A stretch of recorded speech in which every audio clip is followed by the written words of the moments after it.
the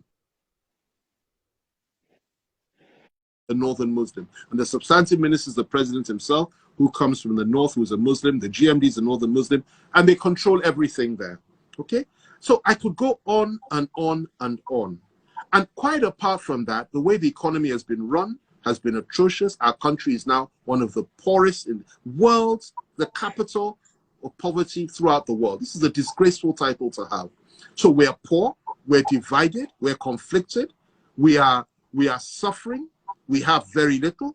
All the reserves we had in our foreign reserves have been spent. The president has borrowed, this government has borrowed more money than all the previous governments put together for the previous 20 years, and so on and so on. And these are verifiable facts. Now, I don't have anything against my president, but what I'll tell you is this. What he has done, knowingly or unknowingly, is to push our country to the brink. Now, let me tell you, probably the greatest disservice and greatest atrocity he has committed, or they have committed, is the fact that innocent people, quite apart from being killed by terrorists, Boko Haram, and Fulani herdsmen, and so on and so forth, ISWA, that is ISIS West Africa, all alive and well in Nigeria now.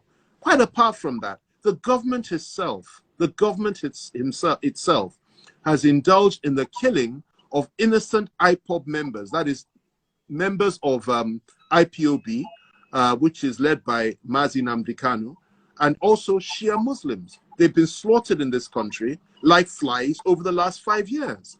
And, you know, I ask myself that how can anybody justify this, especially in view of the history of our country? Because if you look at the history of our country, you'll find that the people from the Southeast particularly have been treated in an absolutely unacceptable manner. And it goes on till today. Marginalized, denied of virtually everything. 3 million of them were subjected to genocide in our civil war between 1967 and 1970. Slaughtered like flies. No reparations, no apology, no nothing. They've been slaughtered like flies and treated like subhumans. And that has been going on for many, many years. Now, over the last 5 years, you kill their fathers, you're now killing their children for saying they want to exercise their right of self-determination and have a referendum about whether or not they want to stay in Nigeria, you know? And you go to the Southwest, where I come from, a similar story. Why? Because today we have our forests in the Southwest are flooded with Fulani herdsmen and so on. So it's not a very nice picture. Let me end with this segment with this.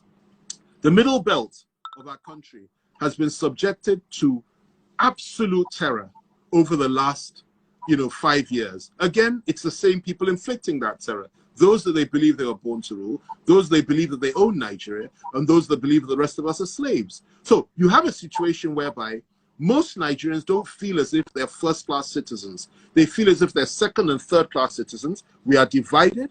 They have imposed a feudal system on us. They have turned us into slaves, and we are not prepared to accept that anymore. And that is why, as each day passes, more and more people are rising up against the evil that these people have inflicted on us. Now, I've said all this. It does not mean I hate Buhari or anybody else. I do not derive pleasure in saying these things, but I mean them from the bottom of my heart, and I say them with love, out of love, and out of concern for the plight of my people in Nigeria.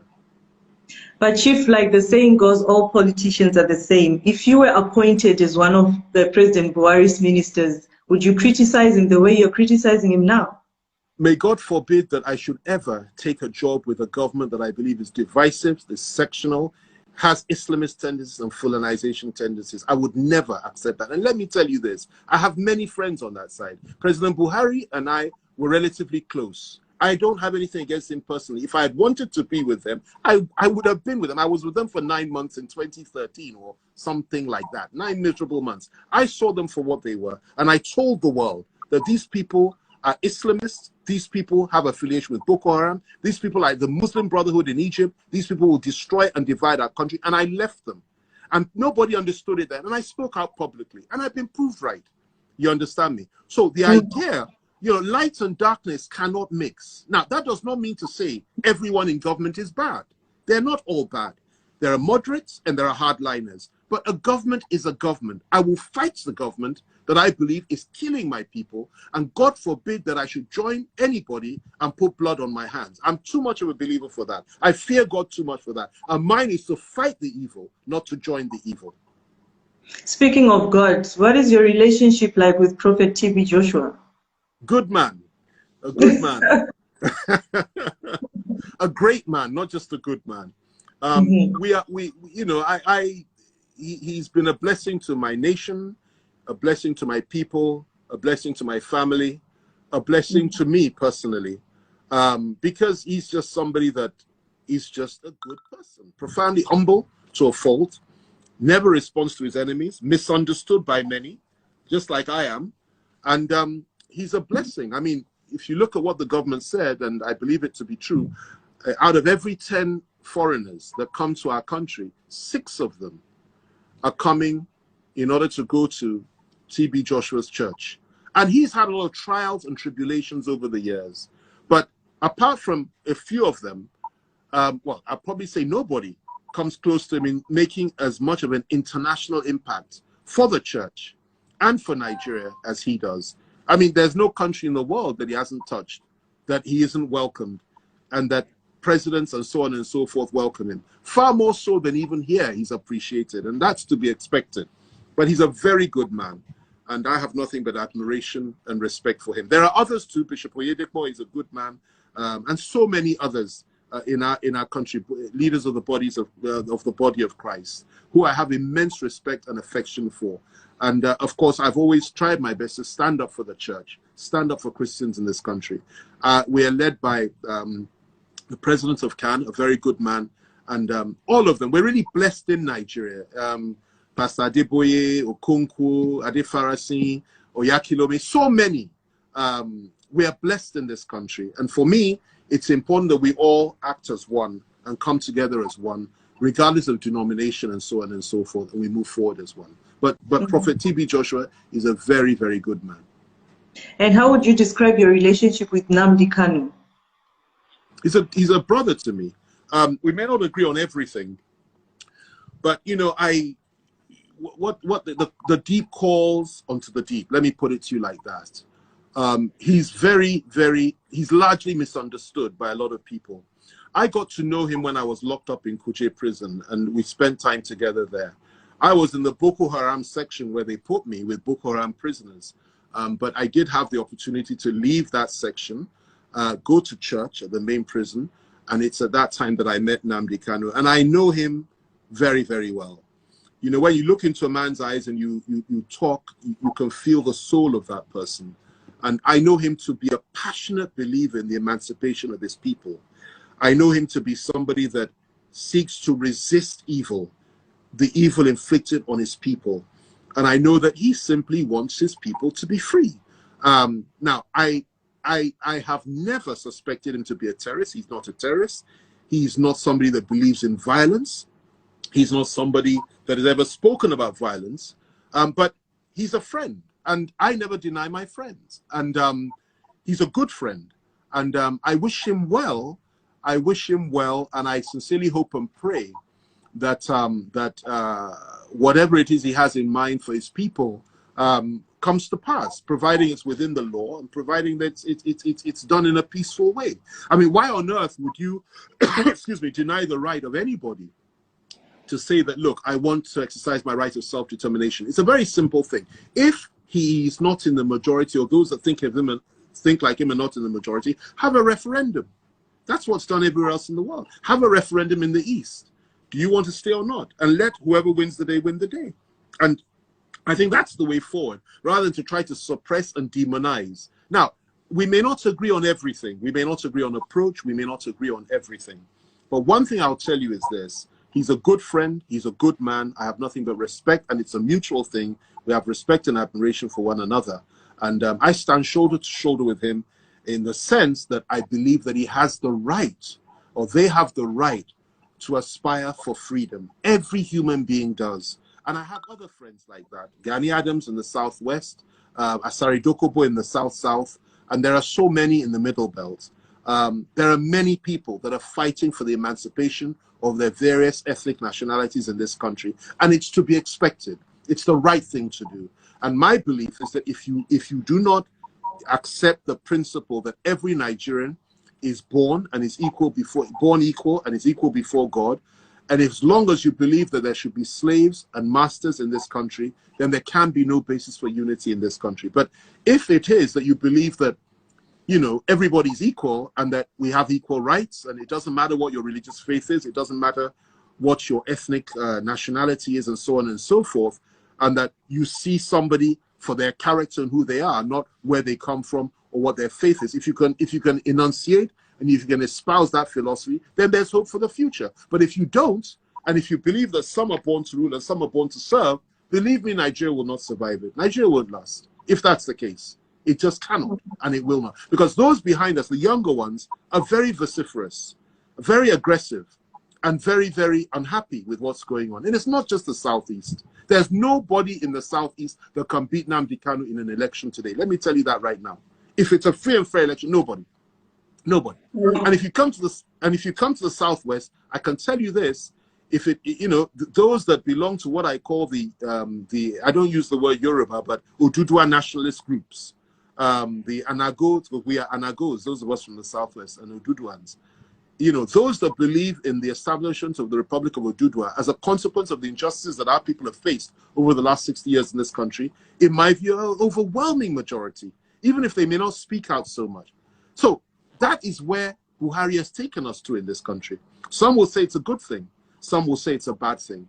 Whatever you believe, if we don't get it right, this country will explode soon. And just like President Obasanjo said, apart from the fact there's a Fulanization and Islamization agenda, quite apart from that, if we're not careful, may God forbid, and I do not pray for this, I'm not a believer in violence, I can't stand violence, I deplore it, and I will never call for it.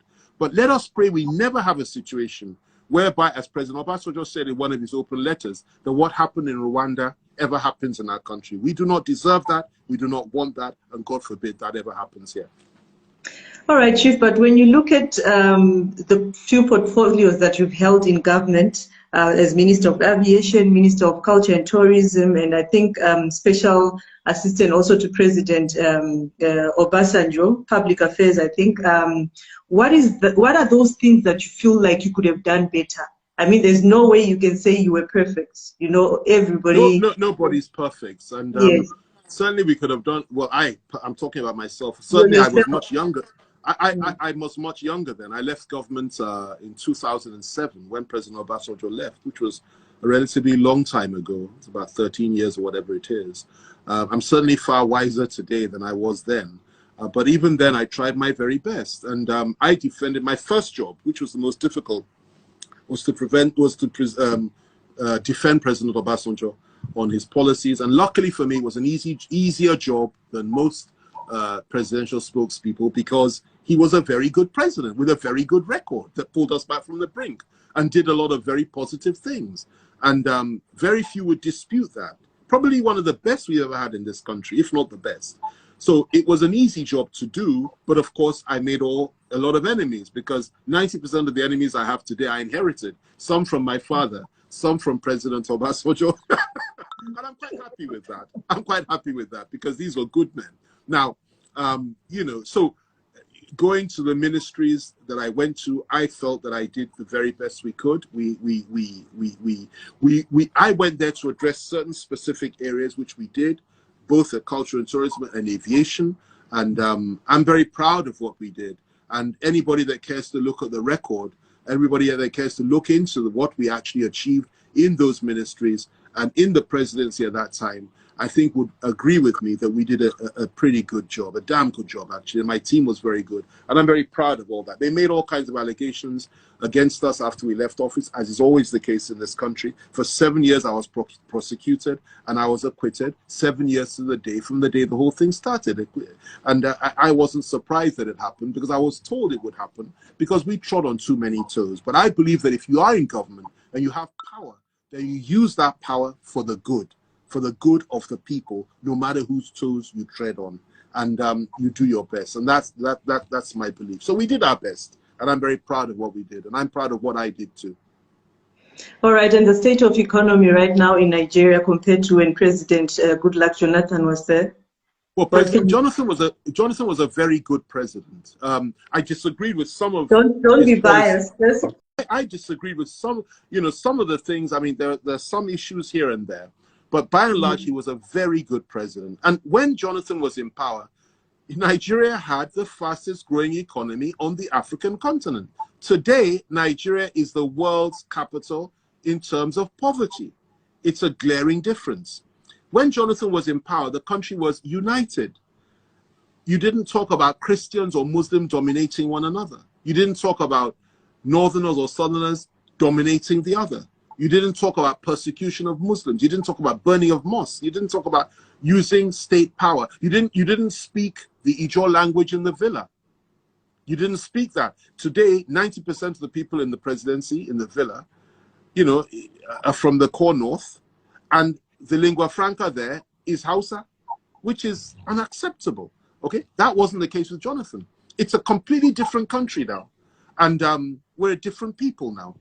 We're not united. We were united under Jonathan. You could criticize government effectively under Jonathan without any fear. You criticize this government, they lock you up. They subject you to persecution, and they humiliate you, malign you, demonize you, and so on and so forth. So we're used to that. It's part of the price you have to pay. Some have even died. Some have even died. Some have died, have been killed. You understand me? Some have been locked up for months on end. I have a friend, Colonel Sambo Dasuki, was locked up for almost 4 years. I believe I'm right in saying 4 years. And then he was eventually released, and of course he's still facing all kinds of spurious charges, as we all are, simply because we oppose the government.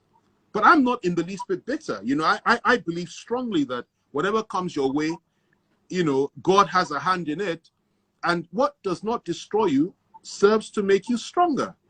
And so whatever comes our way, simply because we choose to stand for truth, let it come. Let it come. You understand? We cannot be killed before our time. We cannot be jailed unless the Lord wants us to go to jail. We cannot be flawed. We cannot be destroyed. I don't think I can ever fall because I'm a man of destiny. And there are many men of destiny here. The Lord is raising up a new order of people in this country who are fearless and don't give a damn about what government can do to them. They would rather speak the truth, stand on the truth, and if necessary, die on the truth. And that is the kind of leadership that you need to change what's going on in this country. That doesn't mean I hate everybody. I don't hate anybody. But I'll fight anybody, friend or foe, if I believe that they're doing something wrong. And that's how I'm configured. And I'm not the only one. There are many, many like this who are now rising up. And they are not limited to the leadership or within the political parties. Extra political, people outside the political sphere and within the political parties are all coming together in our country now to say enough is enough. So any political ambitions? Well, ultimately, we'll wait and see how it goes. Let's see whether we have a country left over the next 2 or 3 years.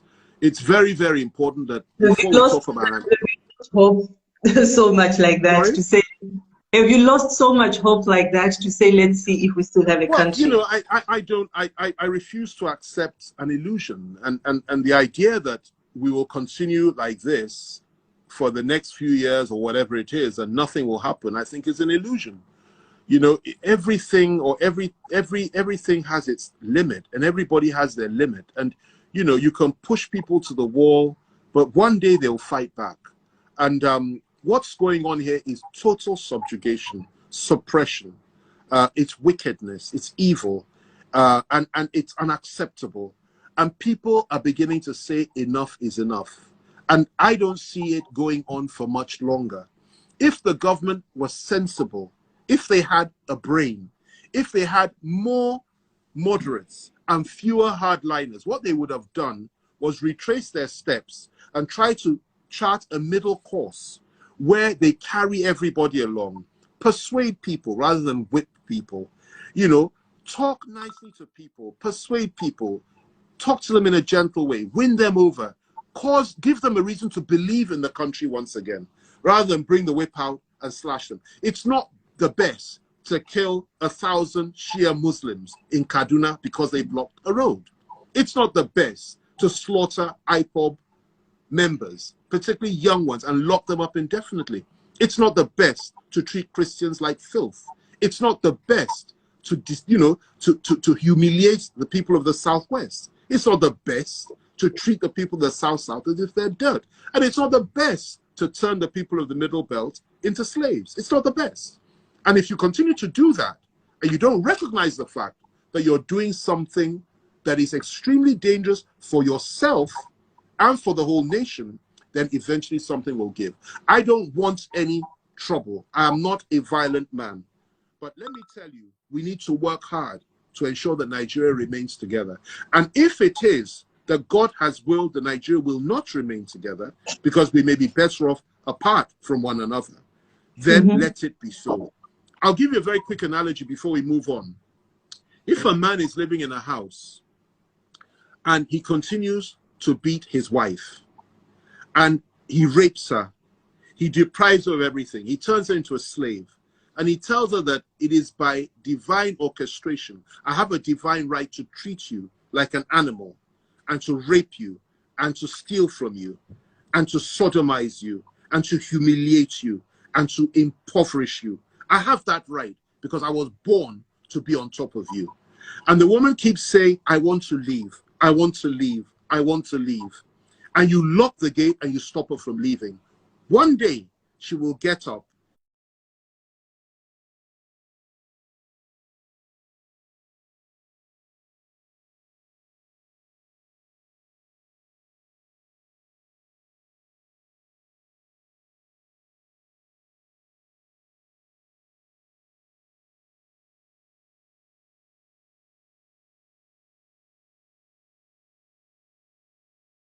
And allow people to